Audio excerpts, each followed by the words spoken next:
Greetings, my name's Tordan, and this is Advanced Voxelmancy 102.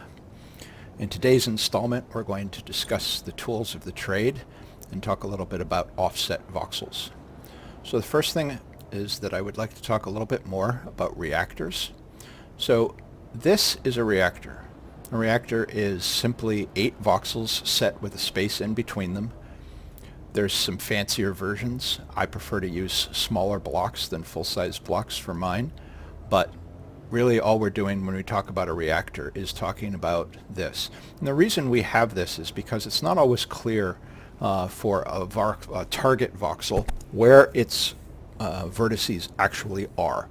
So what we can do is if we pick up a reactor here and we place it around a target voxel, what it does is it reacts to that target voxel and provides for us a location of each of the vertices. And you see in this particular case, 2 of the vertices have been pushed to the center of the slope right here. And that's all a reactor is for. In this particular voxel wedge here, we actually have a progressive series of points. So basically, this is what we call the 1/8 wedge, and it's essentially a point here in the center, and then in 1/8 increments between the center and the voxel wall, we move out. So we move an eighth of a voxel, and another eighth of a voxel, and another eighth of a voxel, and another eighth, etc. And it's 1/8 increments out to the range of movement of the point. So halfway up here, or 4 ticks in, 1, 2, 3, 4, is actually the voxel wall. And then 4 more ticks out to half a voxel away from the voxel wall. All right. And we'll get more into the wedge later. One of the things I would like to point out, this question is going to come up a lot, is how do you get your hands on this wedge? And there have been standard libraries out there. The 1/8 voxel wedge, this one, I give away for free, so it'll show up in most of the libraries. If you have trouble getting it, reach out to me in game. I can give you a location where you can come pick up a blueprint for this voxel wedge and then just deploy it yourself so that you have it. I'm going to talk throughout the course of these Advanced Voxelmancy videos on how to make the voxel wedge, how it exists. But you don't have to rederive the entire thing. There's actually a lot of work that goes into making this, and it's been done already, so you don't need to feel like you need to do it again. But before you start playing with the voxel wedge, it's helpful to understand what it is that it is and how it works and why you use it. And that's what the point to these videos is. It's about how to very specifically manipulate these vertices to be where you want them to be.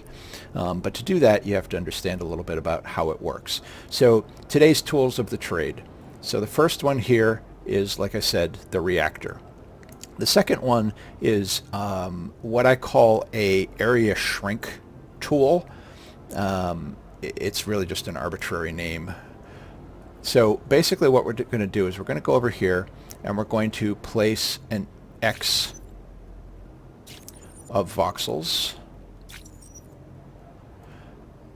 Now this is just like I put the blocks on the ground over here. This is just so I know where I'm working. A lot of these, the points inside of these reactors is so small that it's difficult to see.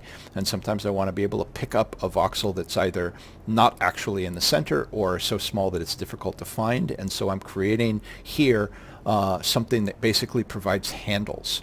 So the first thing I'm going to do is create this X right here. Then I'm going to pick a different color. Obviously, which color is irrelevant, but I'm going to pick a different color, and I'm going to place 1, 2, 3, 4, 5 space in between, and then another one, 1, 2, 3, 4, 5, 6, and then here.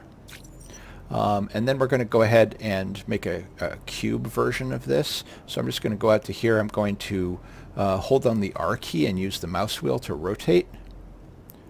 And do that, and do that, and that gives us a cube.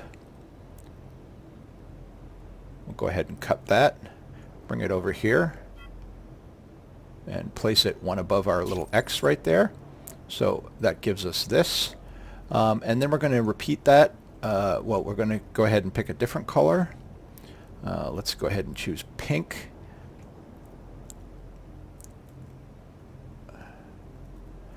And we're going to go ahead and do 1, 2, 3, 4, 5, 6, 7 spaces in between.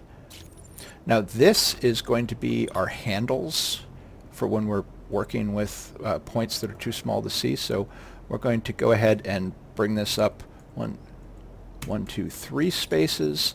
Then we're going to go ahead and rotate it 1 and go up again. 1, 2, 3. All right, so this is our area shrink tool workspace. Now, the reason that we build this is because when you go to shrink things, so I've got a block right here.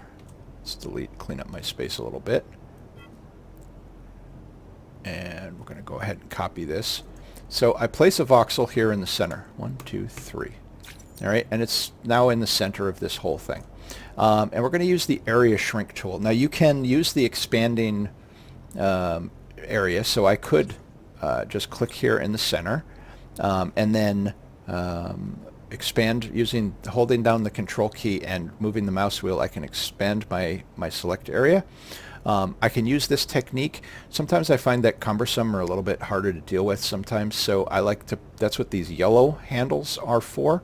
So if I select the area smooth voxel tool and I click on 2 opposing corners, now I can shrink this thing in the middle, and honestly I can click on either the white square that's my target object, or I can click on any of these corners, and you'll see that the first shrink gives me a small cube. Now this is the one that I use for my reactors, so I'm going to go ahead and actually stop here for a moment and copy this out. Grab my select tool, and copy it, come over here, paste it in the air right there, so if I have one for later. Then I'm going to go back over here again, switch back to my area smooth tool, and I'm going to shrink again, and you see I have an even smaller cube, and then shrink one more time, and now I have a cube that's the smallest cube that the shrink will do. And it is in fact a small cube. It's not a null point. It's there's a cube in there, and so there's actually 8 different locations for the vertices. If I go ahead and I grab a reactor, any reactor will do, and I copy it. Helps if I use the right tool. It's sort of a problem. The area shrink tool and the select tool have very similar colors, so it's hard to see sometimes. So I go ahead and do that. Now I've selected that little tiny thing, and you can see the little cube there in the center. If I move really slowly, hopefully, and pause for a moment. And that is in fact the same reactor as is that you would think is right here, but in fact isn't. This one here is what's called a null point, but this is the smallest cube that you can possibly get. And we'll get into what the null point is in some later video, probably. I mean, well, definitely. It's going to be later, not now, is the probably. If I drop the reactor around this cube, you see that it changes and is now pointing at the corners of this cube. All right. This is really useful for working with offsets, and I'll show you what I mean. So if I pick up this cube right here, and I want to create an offset, so I go 1, 2, 3. Now if I go over one, and I place it, and then I place another one next to it, this second one grows out to meet the first one. All right, and you'll see that it now is moved out to align with this one because, again, this is existing dominance. So I've got 2 voxels next to each other. When I paste this one in, it goes, oh wait, these vertices already exist. I'm going to move these vertices to meet the ones that are there. All right. If I then want to, so now that I've done that, right, I can copy it by, so this one is big enough I can grab it, right? But if I can grab it this way, and I can copy, right? And if I undo twice, so that removes the second voxel I placed, that removes the first voxel I placed, then I go up and paste it back in. Now I just have the one voxel right here, all right? I can also, if I cut this using the handles, right, I can go over one and paste it, and then paste it again, and it grows out again, and again I can copy this, and I can undo twice, and then I can paste it back up in here again, and now I just have this one piece. All right. So this tool gives you handles with which to work. This is sort of unnecessary with this particular thing that I just made because you can actually, it's big enough and clean enough that you can grab it yourself. But there are situations, then we'll talk about them in a minute, where that is in fact not true. So I'm just cleaning up some garbage right here. We don't need any of this. All right, so we're going to talk about offset voxels a little bit. I'm going to go up to my wedge right here, and again, we will get into later how to build this wedge. But this one right here, which is my perfect corner, is what I call it. So it is a reactor that defines the corner of the prime voxel. What that means is that this reactor corner right here is the same location as the corner of a voxel. So if I go up to here and I paste this right there and I paste a reactor around it,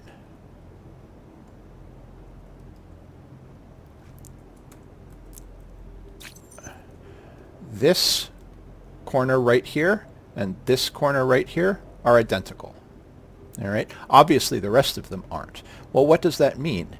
So remember, we talked about existing dominance. So if I copy out this piece right here and we go and we place it in the air right there, if I then take this and put it right here,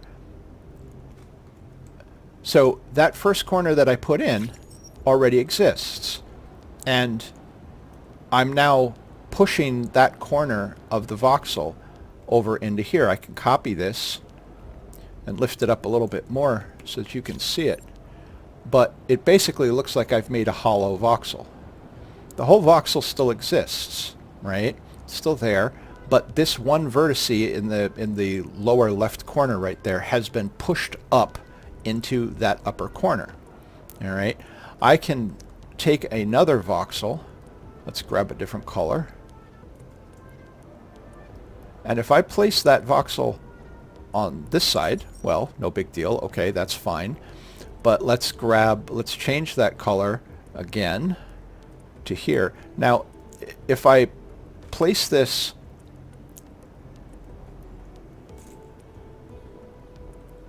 there, the one vertex that's been moved, remember that's existing dominance. So this blue one says, wait, that vertex is way over there in that corner, and it creates a voxel that has that in the corner over there, which would look like this. So just the one corner has been moved up and over into that space. All right. Anytime you push a voxel's vertices outside of its prime, we call that an offset or a megavoxel. And when you push all the vertices in, we sometimes call those microvoxels. It's just a name to kind of give an idea of whether it's smaller or larger than the prime voxel. But when it's both, when some of the vertices are pushed in and some of them are pushed out, we kind of call that an offset voxel. So how does all this matter? Well, if I take this point right here and this one right here, and we replicate this around the corner here, Bear with me a moment while I do this. So I'm placing it there, then I'm rotating it, then we're going here and we're placing it again, then I'm rotating it, then we're going up and over, and then we're doing this again.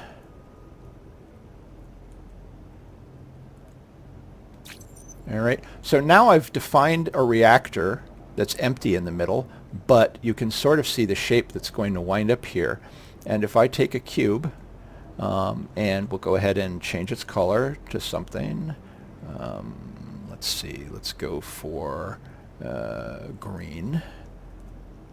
And we go up, we place it, we wind up with a flat, right? So this is a flat that is at the top of our voxel. The bottom 4 vertices are pushed up to meet it. All right. Now, if I take this and I place it in the air, and I go ahead and place that, then we're going to go ahead and change its color, and we're going to place another one below it, and that grows up to meet that one, right? But so this looks like a voxel that's here. But if I copy this, I've actually got the green flat, right? If I want to grab this, I need handles, because I can't actually grab the space. Well, actually I can if I try really hard. If I get right down here, really carefully, maybe if I'm really lucky and don't want to waste too much time trying. There we go. That is where the red voxel actually is, right? It's rendering above because it is offset to meet the green one. If I copy this red one, you see right there, that is an offset voxel. So why do you want one, you say? Why is an offset voxel of any value whatsoever? And the answer is because it's not actually where we think it is, right? It actually exists one voxel below, which means that if I place something else, let's say this voxel right here, bugs notwithstanding, and that's a bug, by the way.